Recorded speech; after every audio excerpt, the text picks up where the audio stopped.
handle this without God.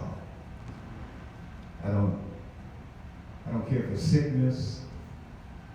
I don't care if it's distress. I don't care if it's hurt or if it's pain or perpetual problems that ponder you privately. Whatever it is, if you try it on your own, I got some saints that'll tell you, you will always fail. Amen. So I make a declarative statement that whatever it is that I'm facing or you're facing, despite what others may say, if I got God's help, I can handle anything that comes my way. Touch somebody and just say, I ain't scared. Yeah, you need to tell the devil, right? I ain't scared. With the Lord's help, all things are possible if we only just believe. I remember a story about a certain little boy who greatly missed his father, his father was separated from the family for a long time because of his military duties. But the boy was comforted by a picture that his dad gave him that sat in a frame on his nightstand in the little boy's room. And when he was frightened at night, he would stare at the picture and the image of his daddy in the frame, because he knew that his daddy was somehow watching over him.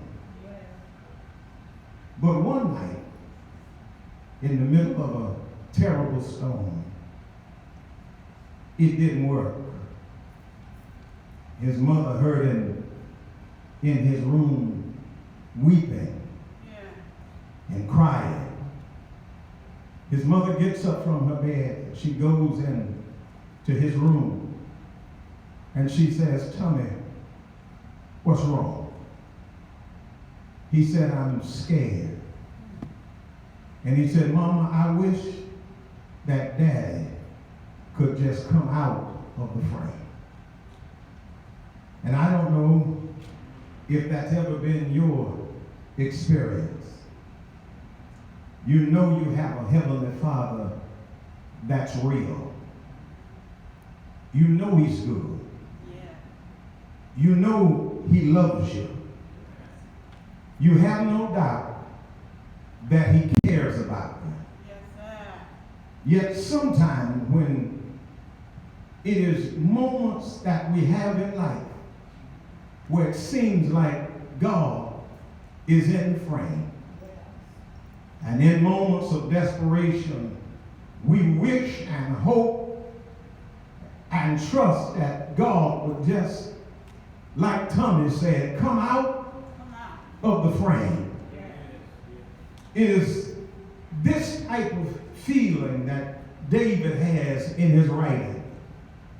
David is tailored to teach us a few lessons this morning about how to handle tragedy and pain and problems along the Christian journey. David seems to sagaciously be suggesting that even in the Christian's life, all of us will face calamity. All of us will have calculated moments that have been preset and predestined even before we got here, that there are certain troubles that you're going to have. There are certain demons that's going to chase you. There are certain battles that you're going to have to fight, both individually and within the family structure. There are certain things that you're going to have to deal with in life that was preset even before you got here. And David seems to be suggesting in Psalms 62, as he ascribes it, that all of us will have some trouble. Yes, sir. But it's how you handle and how you deal with the calamity that comes into your life, which will give you the avenue to escape it. When I looked at Psalms historically, Psalm 61 all the way through Psalms 64 seems to be united together. Theologians and scholars say that Psalm 61, Psalm 62, Psalm 63, and Psalm 64 are all hooked together to teach us a theme. It's a parallel theme between those four chapters or those four modules. It seems to teach us as believers some things that we ought to learn, that when troubling times come, we can count on God. David seems to be suggesting a few things. He suggests to us how he deals with his petition to God. And then he talks about his confidence and his assurance in God. And then he deals lastly with the messianic promises of God. David declares that in his life he saw God move at least three ways. David says the first way he seen him move, he said that the Lord provided for him. Touch somebody and say, he's a provider. He's a provider. David said, it's no doubt in my mind that he is a God who provides. And because he gives me provision, David says he was right there when I needed him the most. But David said something else. He said, not only did he provide for me, but David said he protects me. He protects me, David said, because he's a refuge. He's a strong tower. He's a dwelling place. He's shelter. David says he protects me. But then he says, thirdly, David says that the Lord preserves me. He keeps me in times of trouble, keeps me in dangerous moments, keeps me from the distress and the calamities of life. But when I began to look a little deeper in Psalms 61, you don't mind if I look there, do you? Because I believe that there are some things that it will teach us, because in this book of Psalms, you did know that the book of Psalms is a hymnal to the Jews. It's a Jewish hymnal. It's a hymn book, but not only is it a hymn book, but it's also a prayer book. It not only taught them how to worship, but it also taught them how to pray. And more specifically, by singing these songs, the Jews gave expression in prayer of their hearts that it's not just about words, that it's about their belief system. So they sang the words so the words would get in their spirit. And as it began to get in their spirit and in their mind, they began to rehearse it. So in difficult times, they had something that they could draw from. And what are you saying, Pastor? Well, if you have nothing on the inside, you have nothing to draw from. And so the word has to be repeated on the inside. Why do you know it? Because David picks it up, and David says, if thy word, O God, have I hid in my heart. Touch somebody and say, you gotta hide something. If you don't hide something within you, then when trouble comes, you have nothing to draw from. When you reach down, you will reach a bucket down in an empty well that has no living water that will supply you and give you life. And when people are empty, they'll do anything. David says something. He says in the text, he says, oh God, I cried. And he says, listen, this is verse 1, to my cry. Yeah. It's a prayer with confidence. He says, God, listen to my cry. He's not whispering to God. But the text seems to suggest that David is crying out to God out of anguish, out of a need or a necessity to have God on his side. Yeah. It seems to give evidence, because when you get around verse 2, he says, from the ends of the earth. I thought about that and I began to look at that language, from the end of the earth, the end of the earth. What did David mean when he was suggesting from the end of the earth? David seems to be implying, because you and I do know that the Jews believed that Jerusalem was the center of the whole world. So David seems to be suggesting that he is far from Jerusalem. He is somewhere camped out. Theologians seem to suggest that when David is writing Psalms 61, it is in the aftermath of his son Absalom abdicating David from the throne and taking over David's kingdom, and his own son has drove him out of a kingdom that God put him in charge of. Can I preach it like I feel it? Yeah. Now David is on the run. His son, his own son, not stepson, his own child that David gave birth to, that he fed when he was hungry, that he comforted when he was sick, his own child that he wiped away his tears, his own child that sat at his table, his own child that rode on his chariot. And so David is running not only out of fear, but he's running out of a broken heart. David, his heart is broken because his own child has turned against him. I don't know if I'm talking to anybody in this room that's ever had a broken heart, but when you have a broken heart, it doesn't show up on an x-ray. Talk back with me. When you have a broken heart, you're hurting and you can't even tell the doctor where you're sick. David is running. His heart is broken. He's in despair. He's not only in despair, he's in confusion of why God has this happened to me. I've been a king, and you said I was a man after your own heart. You said that you were giving me a kingdom. You said that you were going to put me in control. You said that you were going to make me a mighty man to battle. You said that I was going to be a warrior. God, this is what you said, and now I'm running for my life. I think I got some people in here that'll tell you sometimes things don't work out like you planned. Sometimes life will blindside you. Sometimes you will be hit by things that you didn't even see coming. They call it a cosmocrater. A cosmocrater is something that just pops out of nowhere.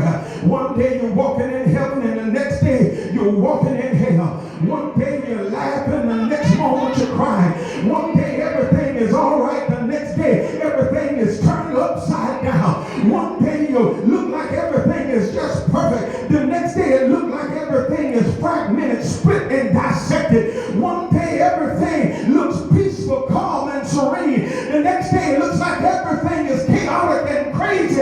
Life don't always work out like you planned. It wasn't in David's plan to be on the run from his own son. Watch the text. It's fluid.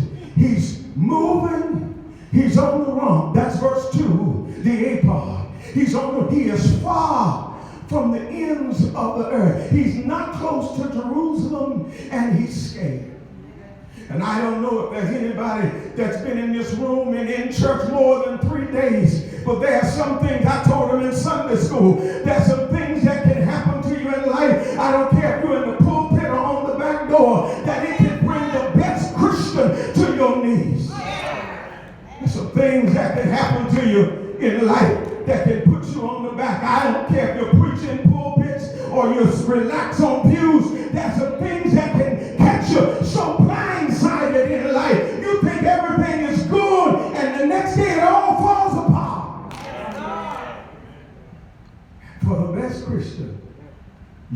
to ask, Lord, why?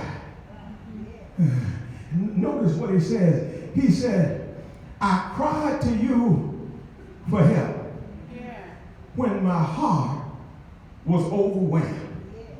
Wait a minute, overwhelmed? Overwhelmed.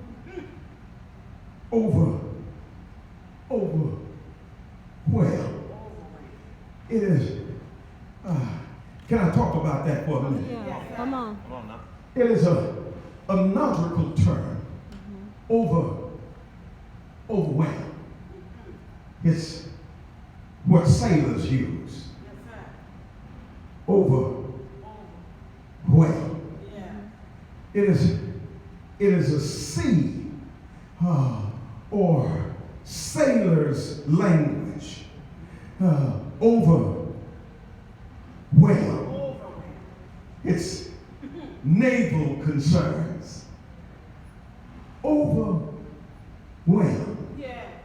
Sailors use it in the context of something being overwhelmed is when water gets into a ship that causes it almost to the point that it would sink. When it gets to a point that there's just as much water coming in as there's water you're floating on, you're in trouble.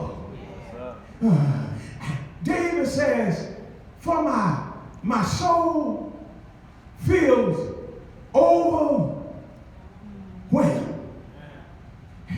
And I can tell you that when you hear about the word overwhelmed, the definition, another definition, would be emotional distress beyond human thought or consideration. Yes, sir. What are you saying, Pastor? It's when you can't explain it, but you know that you're fainting, but you don't know how to stop it. Yes, sir. Yes, sir. It's when you're sinking and you don't know how to stop sinking. You are overwhelmed. It's when you only have 2 hands, but you have 6 things to hold. You are overwhelmed. It's when you don't know if you're going or coming. You are overwhelmed. It's when you're working so many jobs that you forget what day it is. You are overwhelmed when your agenda is so packed that you're looking for the glasses that's sitting on your face. You are overwhelmed. It's when you sit at the table and you're trying to figure out how you're going to pay all the stuff you owe when you only have a little to deal with. You are overwhelmed. For most of us that are in this room, there are times in our life where we all have been. Come on, talk back with me. Overwhelmed. But when you feel overwhelmed, I hear you saying, Pastor, what should we do when we feel overwhelmed? When the water has gotten in the ship that I feel like I'm fainting or sinking. What do you do when you feel overwhelmed? You might want to write it down. When you feel overwhelmed, you should eat. All right. I got 3 amen. When you feel overwhelmed, you should eat. I'm not talking about sitting at some table and swallowing some victuals. I'm not talking about being some or becoming some emotional eater that when you get stressed, the first thing you do is go to the refrigerator. I'm not talking about that kind of eating. But when you are overwhelmed, it is a sign that your soul is hungry. Yes, sir. All right, I picked that up out of Psalms 43 and verse 5, and you ought to read it when you get home. That when you're overwhelmed, it teaches us, and Taylor the teacher, that when you feel those moments of being overwhelmed, you are hungry and don't even know it. Yeah, that's right. You're forgetting that your salvation is in God. Not people, not stuff, not perishable products, not things, not egos, not emotions. Your salvation is in God. If you're going to come out of it, you got to remember who the Savior is. And if he saved grandmama, if he saved mama, if he saved your brother, saved your sister, he can save you too. That's right. That's right. Like that song. It's no secret what God can do. What he's done for others, he'll do the same thing for you. He said, when you feel overwhelmed, what you got to do? Somebody say eat. When you're overwhelmed, you got to eat. But then David says something else. David says, lead me to the towering rock of safety. For you are my refuge, safe refuge, a fortress where my enemies can't reach me. He says, Lord, lead me. I wish I had time to teach it all. He says, lead me to the rock. Lord, lead me to the rock. Y'all got that, didn't you? Lord, lead me to the rock. The fact that David is asking God to lead him to the rock suggests that David can't get there by himself. He has to have some help to get where it is that God is trying to take him. And if you're trying to journey by yourself, you will never become what it is that God has designed you to be. Because when he made you, he designed you for a special reason. That's why the devil is trying to mess with you like it is. Because he understands that you are valuable when it comes to the kingdom. So David says, lead me to the towering rock of a safe place. He calls it a refuge, this impregnable place, this place of protection, this place that surrounds you and encamps around you. This is why it goes back and gives credence to why David, why Job felt like he did, and why Satan felt about Job like he did. Okay, when we look back at Job, one of the first things that you will discover is that Satan could not mess with Job until he got God's permission. Come on, talk with me for a minute. And when he talked to God, he says, I can't mess with him, which gives indication that he tried, but it wasn't successful. Come on, walk with me for a minute. And so he says to God, he says, if you would just remove the hedge that you got around him, then I could deal with him. In other words, he's so protected that my tricks won't work. Yeah, that's right. That's right. David said, lead me to a place where I have the same hedge that I want God to hedge me in. Hedge me in from anything that would harm me. Hedge me in from anything that would distract me. Hedge me in from anything that would deter me. Hedge me in from anything that would destroy me. Lord, hedge me in. David says, you're my refuge. He says, I don't want to just get there by myself. Notice what he says. He says, it's a fortress where even, I'm on verse 3, the B part. He says, it's a fortress where even my enemies can't reach me. There's a level that you can reach in God. Follow me close. Where you don't need any confirmation about who you are or about what God is doing in your life. There's a level you can reach in God.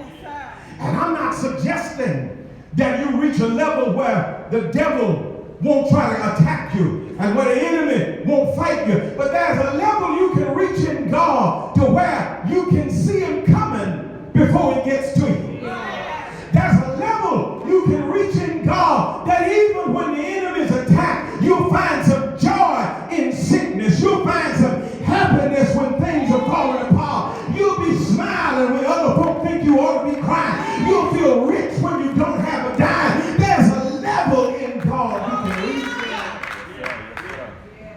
where you're happy, and it confused people. Why are you so happy when all hell has broken loose in your life? Because you have come to understand that whatever comes in your life, this too, somebody said, shall pass. There's a level you can reach in life when that song becomes true. What a friend we have in Jesus. All our sins and griefs to bear. What a privilege it is to carry everything to God in prayer. There's a level you can get on where you don't need somebody else to tell you how good you are. There's a level you can get to in life. And you don't need the pat on the backs like you used to need. I remember being a young preacher. I told you before, I started preaching, received the calling at the age of 10. I didn't get licensed to preach until I was 12, but I was preaching from 10 to 12, and then I got ordained at the age of 14. Now, August the 12th, 1979 was when I was licensed, but I was preaching 2 years prior to that, and preaching on a little milk carton at 10 years old. And the mothers of the church, back then, they had a deacon board. And the deacons would sit on one side of the church, and then they had a mother's board, and all the mothers would dress in white. Come on, y'all know what I'm talking about. And they would sit on the other side. And when I would preach on a Sunday morning, and pastor would let me get up and experiment and preach, and I was preaching the best I could at 10 years old, not having much knowledge, but I used what I had. And when I preached, the mothers, after I got through preaching, the mothers would put a quarter in my hand, or 50 cents in my hand, and give me some peppermint and little candy. And I was so excited about that. And they would rub me on the head, and they would say, good job, little boy. And they would kiss me, and I enjoyed all the little hugs. But as I got older and kept on preaching, I started feeling a little different when I got 14. Because they didn't give me that money. And they didn't give me no candy. And they didn't rub me on the head.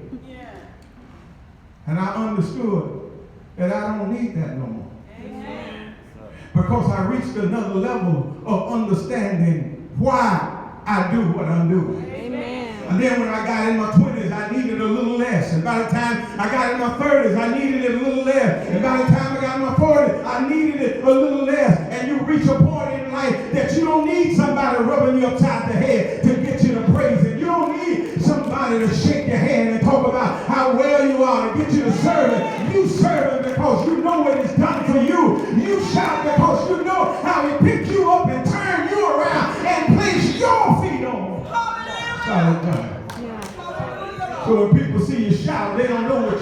shout is about. Your shout is a 40-year shout. Your shout is a 50-year shout. It's a 60-year shout, a 70-year shout. You shout because he put food on your table and clothes on your back. You shout because while you were sleeping last night, he kept away the robber. He didn't put you in intensive care. You shout because you woke up this morning with your right mind, and so that's why you shout. Yes, Lord God. Thank you. Amen. David says, he said, Lord, I'm in verse 4. He said, let me live in your sanctuary. Sanctuary. This sanctuary. There are two types of sanctuaries that the Bible speaks of. Sanctuary. One is the word ecclesia. In the Greek, ecclesia. That's where you get the word edifice from. That's where you get the word building or church building. This building is called a sanctuary, a ecclesia. All right, you got that. It's a building. That's one sanctuary. But then he says that your body is the temple. That word temple is also translated sanctuary, but it means God's sanctuary. And so in other words, you can build a building that even has a cross and even has a steeple, but it isn't God's building, it's your building. But then he says when you give your life over to God, then it becomes a sanctuary. It is God's building. What are you saying, Pastor? Just because every building that has a steeple, that has a church sign, that has a pews, don't belong to God. Just because it has a title on the outside doesn't necessarily mean it's God's building. And God said, I'm not coming back after an ecclesia or church building. He said, I got mansions not made by the hands of man. I don't need your building. I'm coming back after your sanctuary. David said, Lord, let me live in your sanctuary. Let me live not in a building, but in your presence. Safe beneath the shelter of your wings. He says, for you have heard my voice. You've heard the vows that I've made before you. You've heard and you've given me this inheritance. You gave me everything I got. Yeah. Sometimes, I'm almost done. Sometimes you got to sit down and you need to remind yourself that what you have is because God has loaned it to you. That's right. The car you drive, to the home you live, to the little money you got in the bank, to the job you have, to the friends you have, to the family that you have, to your right mind, to your reasonable health, everything that you have, God has loaned it to you. And if he gave it to you, he can also take it away from you. That's what he says. David said, I want to remind myself. He said, God, you've heard my vows. You've given me this inheritance. He said, receive for those who fear your name, God, who honor you. The people who honor you, you're a God that keep on giving. Yes, Lord. You see, here's what I learned. Before you ask God, write it down. Before I ask God for anything, I thank him for everything. It is my thanking him that gives me the supply of God. Yeah. All right, let me see if I can put this in terms. If out of all I do for my boys, I try to give them, I try to make sure that have in life more than I had when I was growing up. Because I'm not like some of y'all. I didn't grow up with parents that had a lot of money. I grew up wearing my brother's clothes that they almost wore out, that was handed down. When we got a pair of shoes, we were grateful. And they weren't name brand shoes. They were dollar store shoes because that was all that my parents could afford. But I was happy to get them. We didn't have a lot when it came for Christmas. And we had, between me and my brothers, the only thing that my mother could afford was a bike, and we had to share it. I'm telling you how it was for us. We were happy at Christmas time to get a brown bag with an apple and an orange and some peppermint and some hard candy. Some of y'all already lost it. But some of y'all know what I'm talking about. And you were happy to see food on the table. And for that, you were grateful. And I want to say that sometimes we get our children so much that we raise ungrateful little imps who don't appreciate the fact that those shoes you got on your feet, that's $100 and $200 that mama and daddy had to work hours and hours and hours so you'll have them on. Ungrateful. At the name brand jeans and fancy shirts and polo shoes and all of the other stuff that you got on didn't come by osmosis, that somebody had to work for it so you could have it. It wasn't just gifted or given to them, that there was some labor that was put in it, but we bought it because we love you and want to see you have better than us. But if they ever get ungrateful, what I gave you, I can take it back. Amen. Till you learn how to say thank you. Yes, sir. Can I reach somebody? You got to make sure that you're raising children who are grateful. Because ungrateful little children become ungrateful men and ungrateful women. And you wonder why you're not blessed like other folk? Check your grateful meter. That's right. To see when was the last time you just told God, thank you. That's right. Not ask for anything. Just thank you. Just pray and say, God, I just thank you. Yeah. I can turn on the water and the water runs and I don't have to walk miles and miles to get it. Thank you. I can go to the freezer and get any kind of meat I want to get out of the freezer and food that I can get. Thank you. Thank you, Lord. And I'm not in the rescue mission. Thank you. Thank you, Lord. I was driving home one Sunday. I can say this. I was driving home one Sunday and looked over to the left. And I seen Sister Gilla.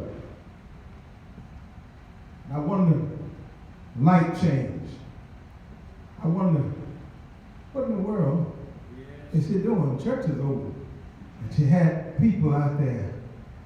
She was giving away coffee at people on the shop, on the corner.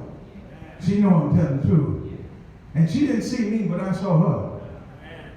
And when I saw her hand out coffee to those homeless people, I said to myself, that is what we all are supposed to be doing. That when God has gifted you, even if it's a small thing, you ought to gift somebody else. Because he won't give blessings to you if he can't get blessings through you. I'm almost done. Watch what he says.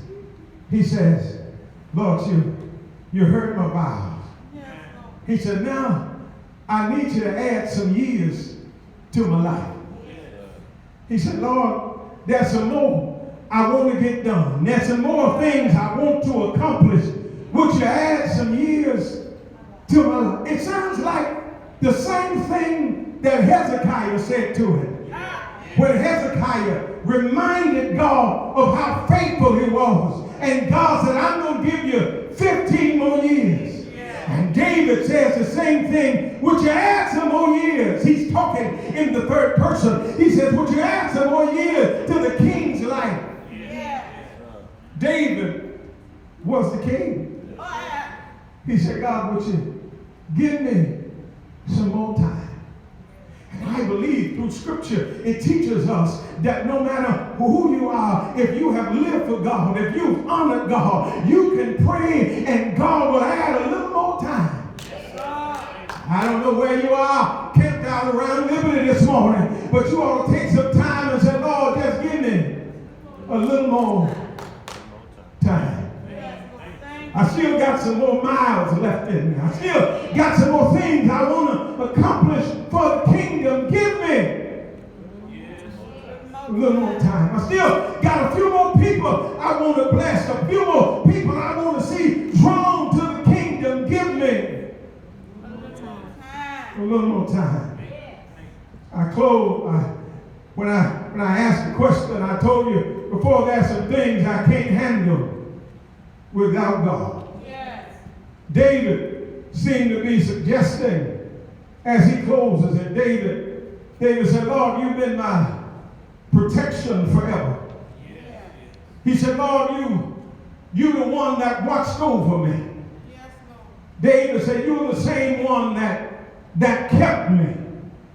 He said, but now I sing praises to your name forever. David seems to be suggesting that even before God did it for him, he was already praising.